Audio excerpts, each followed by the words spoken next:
Oh.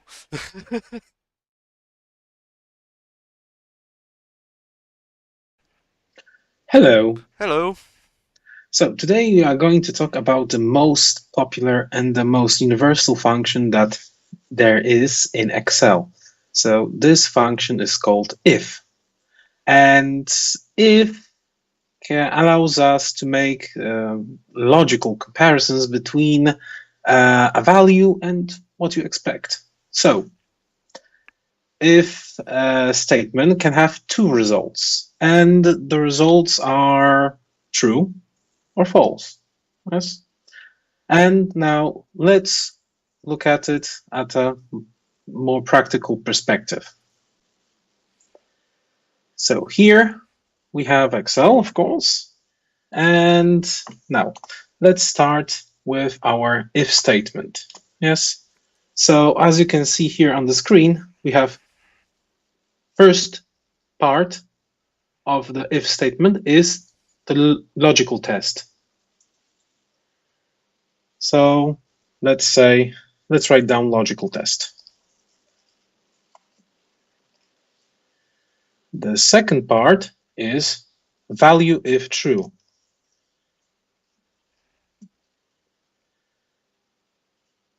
The third part is value if false.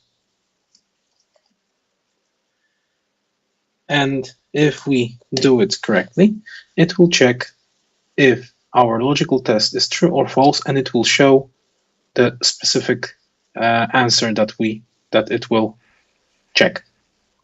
Okay, but now let's look at it at even more practical perspective.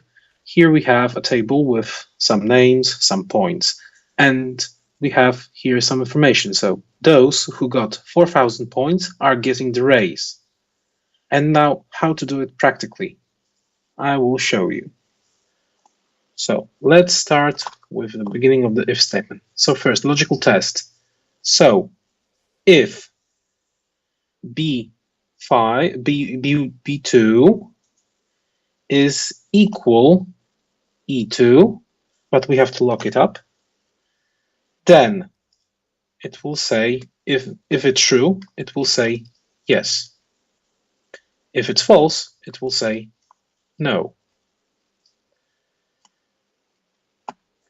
So as you can see, it's not 4,000 points, so it's no. And let's copy it to the rest. And as you can see, only one person has 4,000 points, so it gets the raise. Yeah, so there's a few things that I would add. So the first one is if you can see the value if true and value if false, there they are in the square brackets. So if one of the arguments of the function is in the square brackets, that means they are not. You don't have to give them, right? So the Excel will put in the default statements. Yes. So for if the default statement for value if true will be true. For value if false, it will give you answer false, right?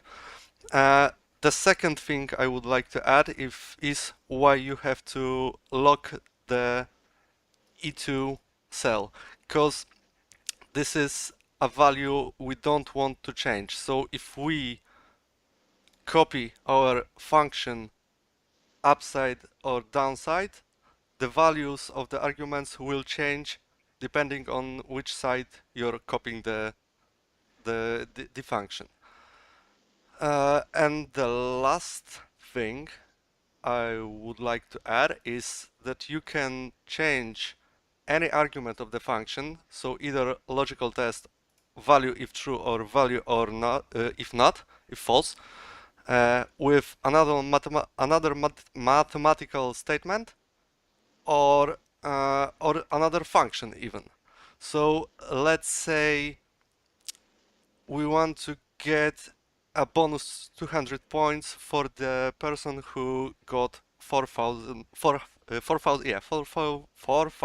points. So of course, we can do it by hand. We can do it for 1000 plus 200, and it's ready. It will do its job. But what if our there are a few hundred of employees and you want to do it automatically? So we can use the if function to do it for us automatically. So we can ask Excel to take the value from the previous cell and make it test if it's if it's actually yes. So if the C6 cell value is yes, then we want to add another function, let's say sum. It will be a sum of our points. And the other argument is 200. Yeah, because we want to add 200 points. If not, it's just no. You close it. Excel will tell you if your brackets are not correct. You can just click yes, and it will correct it for you. We drop our function up and down, and as you can see, only one person got the raise, and it added those 200 extra points. Quite right. So let's say we have another situation. We have more than one option. So we have not only yes and no, but we have also the third, fourth, fifth, sixth, seventh option. What to do then? So we can do it also with using if. And here we have a practical example. So we have here a grading system. So grading system is from 1 to 6 or from A to F. And it's a lot more options than true or false. Yeah, it's simple yes or no, right?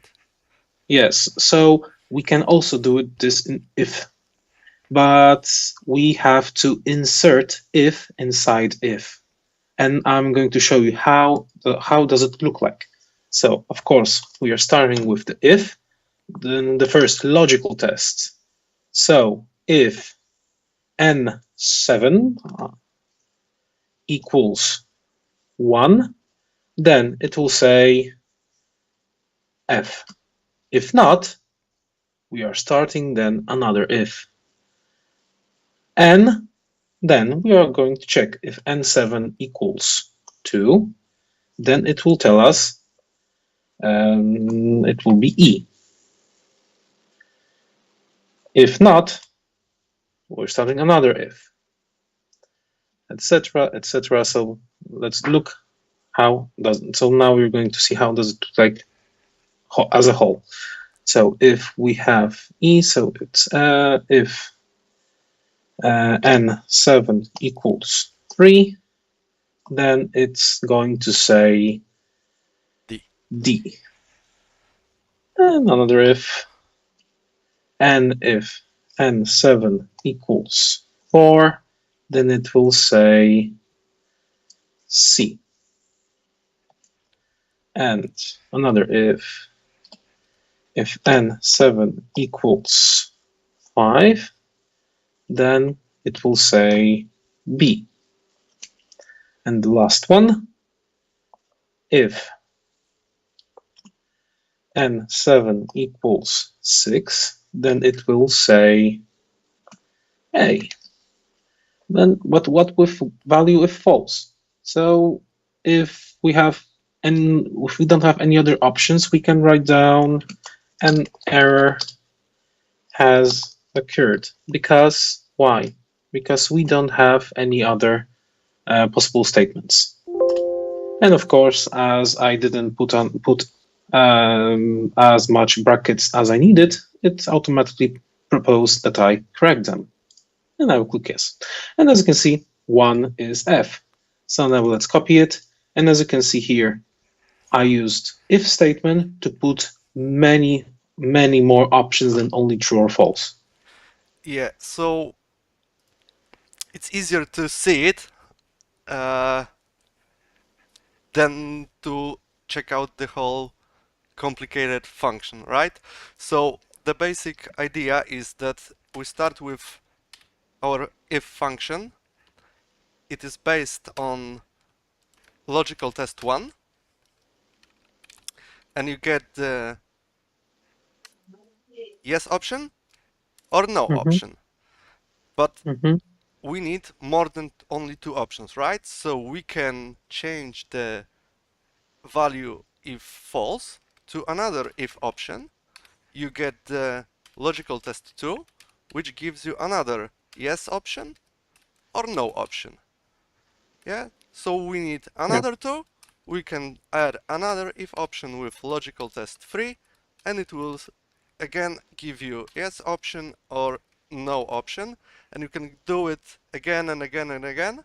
We stopped at 22 ifs inside one if, but you can do much more if needed, right? right. So I think for Okay, today this is it.